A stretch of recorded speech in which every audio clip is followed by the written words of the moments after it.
गणेश जी की कथा। एक बार गणेश जी एक छोटे बालक के रूप में चिमटी में चावल और चमचे में दूध लेकर निकले। वो हर किसी से कह रहे थे कि कोई मेरी खीर बना दो, कोई मेरी खीर बना दो। एक बुढ़िया बैठी हुई थी, उसने कहा, ला मैं बना दूं। वह छोटा सा बर्तन चढ़ाने लगी। तब गणेश जी ने कहा कि दादी माँ, छोटी सी भगोनी मत चढ़ाओ, तुम्हारे घर में जो सबसे बड़ा बर्तन है वही चढ़ा दो। बुढ़िया ने वही चढ़ा दिया। वह देखती रह गई कि वह जो थोड़े से चावल उस बड़े बर्तन में डाली थी वह तो पूरा भर गया है। गणेश जी ने कहा, दादी माँ, मैं नहा कर आता हूँ।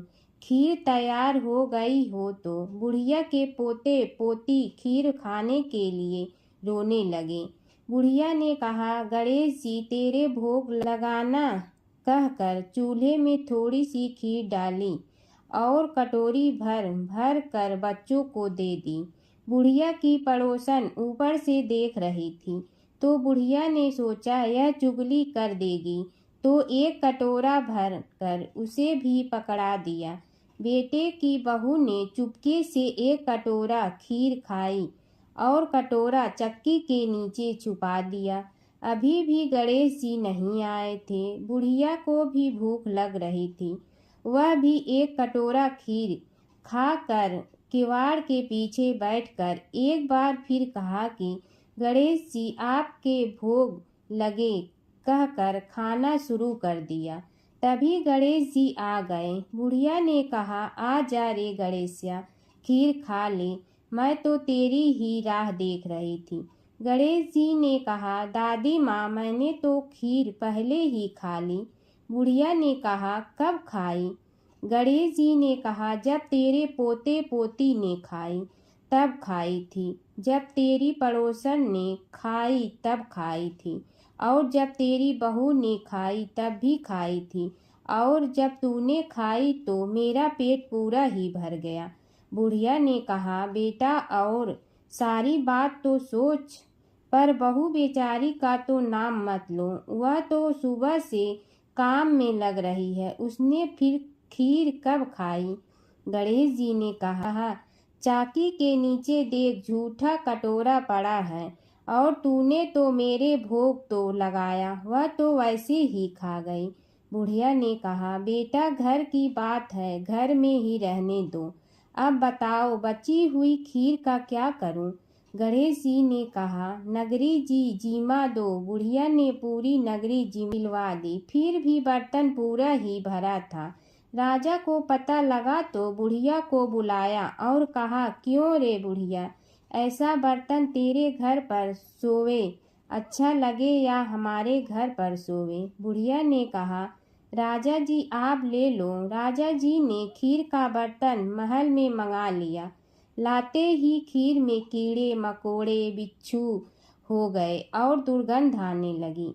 यह देखकर राजा जी ने बुढ़िया से कहा, बुढ़िया, बर्तन वापस ले जा, तो मुझे मेरे गणेश जी ने दिया। बुढ़िया ने बर्तन वापस लिया, लेते ही सुगंधित की हो गई।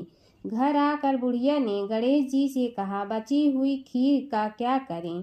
गणेश जी ने कहा, झोपड़ी के कोने में खड्डा खोद कर गाड़ दो, उसी जगह सुबह उठकर वापस खोदेगी तो धन के 2-4 पैसे मिलेंगे। ऐसा कहकर गणेश जी अंतर ध्यान हो गए। जाते समय झोपड़ी के लात मारते हुए गए तो झोपड़ी के स्थान पर महल हो गया। सुबह बहू ने फावड़ा लेकर पूरे घर को खोद दिया तो कुछ भी नहीं मिला। बहू ने कहा, सासू जी, थारो गणेश जी तो झूठे हैं। सास ने कहा, बहू, मारो गणेश झूठो तो नहीं है, ला मैं देखूं। वह फावड़ा लेकर खोजने लगी तो टन टन करते 2 धन के चरे घड़े निकले आए।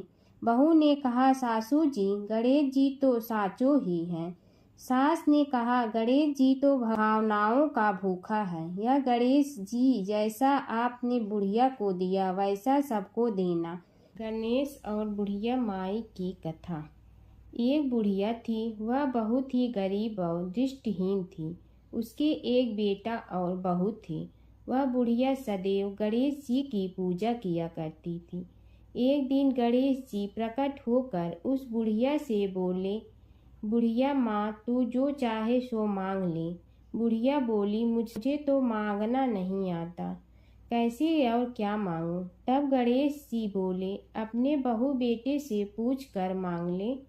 तब बुढ़िया ने अपने बेटे से कहा, गणेश जी कहते हैं तू कुछ मांग ले, बता मैं क्या मांगूं। पुत्र ने कहा, माँ तू धन मांग ले। बहू से पूछा तो बहू ने कहा, नाती मांग ले। तब बुढ़िया ने सोचा कि ये तो अपने अपने मतलब की बात कर रहे हैं। अतः उस बुढ़िया ने पड़ोसन से पूछा तो उन्होंने कहा, बुढ़िया तू तो थोड़े दिन जियोगी, क्यों तू धन मांगो और क्यों नाती मांगे। तू तो अपनी आँखों की रोशनी मांग ले, जिससे तेरी जिंदगी आराम से कट जाए। इस पर बुढ़िया बोली, यदि आप प्रसन्न है तो मुझे 9 करोड़ की माया दे, निरोगी काया दे, अमर सुहाग दे, आँखों की रोशनी दे, नाती दे, पोता दे और सब परिवार को सुख दे और अंत में मोक्ष दे। यह सुनकर तब गणेश जी बोले, बुढ़िया माँ, तुमने तो हमें ठग लिया।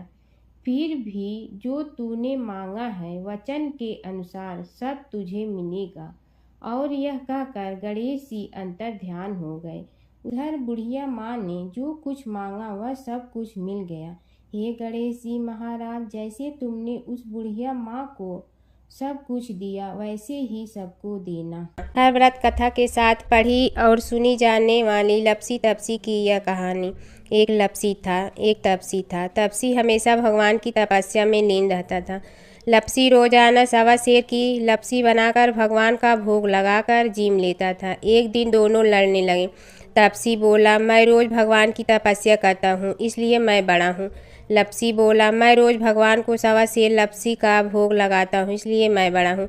नारद जी वहाँ से गुजर रहे थे। दोनों को लड़ता देखकर उनसे पूछा कि तुम क्यों लड़ रहे हो। तपसी ने खुद के बड़ा होने का कारण बताया और लपसी ने अपना कारण बताया। नारद जी बोले, तुम्हारा फैसला मैं करूँगा। दूसरे दिन लपसी और तपसी नहाकर अपनी रोज की भक्ति करने आए तो नारद जी ने छुपकर 1.25 करोड़ की एक एक अंगूठी उन दोनों के आगे रख दी।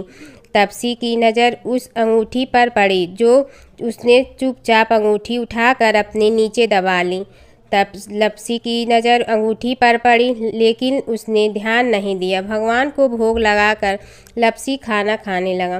नारद जी सामने आए तो दोनों ने पूछा कि कौन बड़ा, तो नारद जी ने तपसी से खड़ा होने को कहा। वो खड़ा हुआ तो उसने नीचे दबी अंगूठी दिखाई पड़ी। नारद जी ने लपसी से कहा, तपस्या करने के बाद भी तुम्हारी चोरी करने की आदत नहीं गई, इसलिए लपसी बड़ा है और तुम्हें तुम्हारी तपस्या का कोई फल भी नहीं मिलेगा। तपसी शर्मिंदा होकर माफ़ी मांगने लगा। उसने नारद जी से पूछा, मुझे मेरी तपस्या का फल कैसे मिलेगा। नारद जी ने कहा, यदि कोई गाय और कुत्ते की रोटी नहीं बनाएगा तो फल तुम्हें मिलेगा। यदि कोई ब्राह्मण को भोजन करवा कर दक्षिणा नहीं देगा तो फल तुम्हें मिलेगा। यदि कोई साड़ी के साथ ब्लाउज नहीं देगा तो फल तुझे मिलेगा। यदि कोई दिए से दिया जलाएगा तो फल तुम्हें मिलेगा। यदि कोई सारी कहानी सुने लेकिन तुम्हारी कहानी नहीं सुने तो फल तुझे मिलेगा। उसी दिन से हर व्रत कथा कहानी के साथ लपसी तपसी की कहानी भी सुनी और कही जाती है।